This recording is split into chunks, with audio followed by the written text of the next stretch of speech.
마지막 월세를 남기고 떠난 세 모녀의 이야기 뉴스로 본 적이 있습니다.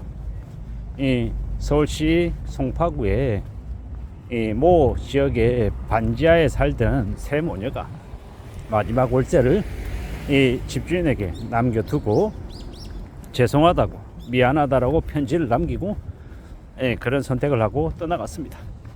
아마 그때가 박근혜 정부였을 것 같습니다.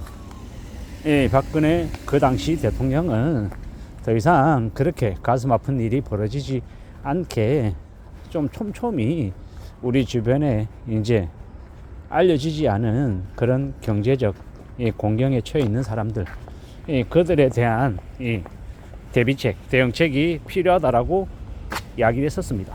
근데 그 이후에도 그와 유사한 일은 계속해서 벌어졌죠. 생활고 때문에 더 이상 궁지에 몰려서 또 다른 선택을 할 수 있는 길이 없어서 그렇게 되었다라고 하는 뉴스를 봤을 때 마음이 되게 안 좋았습니다. 근데 이제 그 이후에도 계속해서 그러한 일들은 반복이 되었죠. 생활고 때문에 혹은 무리하게 진 빚 때문에 여러 가지 이유가 있긴 하겠지만 안 좋은 결말로, 안 좋은 선택으로 끝났다라는 건 참 마음이 아픕니다. 돈이 도대체 뭐길래, 빚이 얼마나 사람을 비참하게 만들길래 최소한의 마지막 그 힘까지 살고자 하는 그런 마음들까지 다 앗아가 버렸나라는 그런 안타까운 마음들이 되게 많이 들었습니다. 우리가 일해서 버는 돈, 그 돈의 가치가 얼마나 큰 건가라는 생각을 새삼 더 하게 됩니다. 어떤 이들은 100만원, 500만원, 1000만원을 하루 술값으로 날리는 사람이 있는가 하면, 어떤 이들은 돈이 정말 없어서 이 라면을 반으로 나눠서 아침에 반 개 먹고 저녁에 반 개 먹고 할 정도로 되게 궁지에 몰려있는 사람들도 있더라는 겁니다. 어떤 이들은 코인을 하거나, 어떤 이들은 주식에서 손해를 많이 봐서 빚을 많이 졌다, 그 행위가 나쁜 선택을 해도 된다, 궁지에 내몰려도 된다, 절대로 도와주면 안 된다, 뭐 이렇게까지 이어지는 거 보면 좀 마음이 씁쓸하기도 하죠. 잘못한 행동들은 분명히 맞는데 그 때문에 지금 당장 빈곤하고 되게 밥을 굶고 있는데 그들에게조차 너 잘못한 거니까 네가 벌 받아야 돼, 이렇게 얘기하는 게 맞나라는 생각도 가끔 들죠. 그리고 우리 주변에서 그렇게 안타까운 선택을 하고 떠나가는 사람들이 많으면 많을수록 우리는 우리들 자신들을 되돌아보게 되는 것 같습니다. 한국이라고 하는 사회가 거대한 오징어 게임 판과 같다라는 생각도 많이 하게 되죠.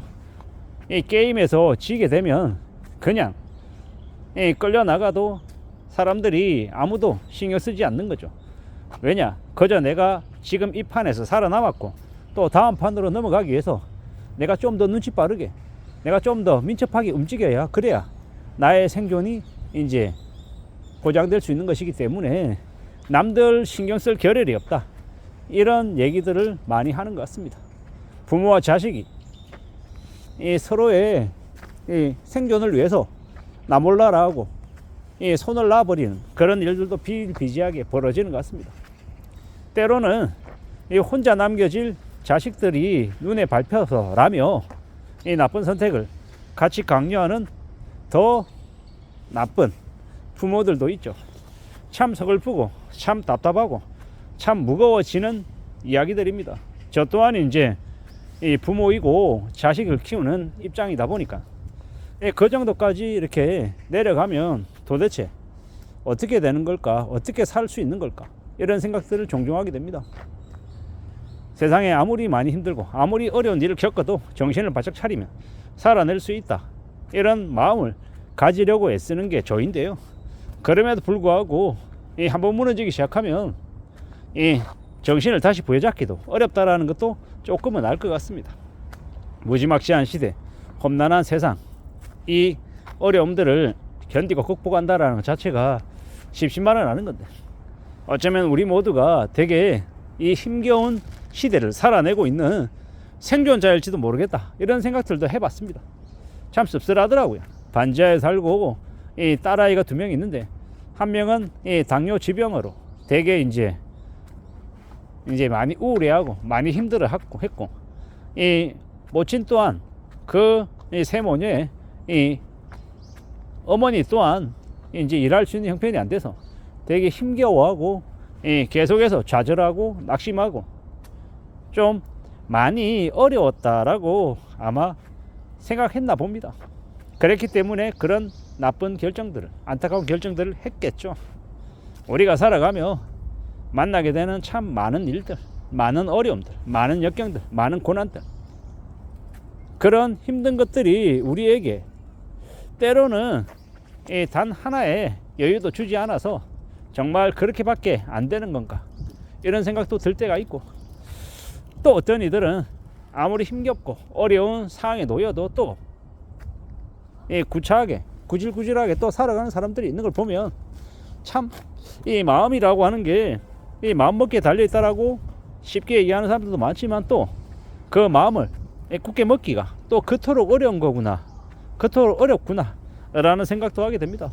우리가 살아가는 지금의 시대에 너무 많은 빌런들이 활개치고 또 우리를 힘들게 하고 또 우리를 무너뜨릴 때가 많다라는 생각도 해봅니다. 살아간다라는 게, 산다라는 게 참 쉽지 않구나 라고 생각하지만, 또 그럼에도 불구하고 이 자식들을 위해서 또 가족들을 위해서 힘내서 또 살아가야 할 텐데 말입니다.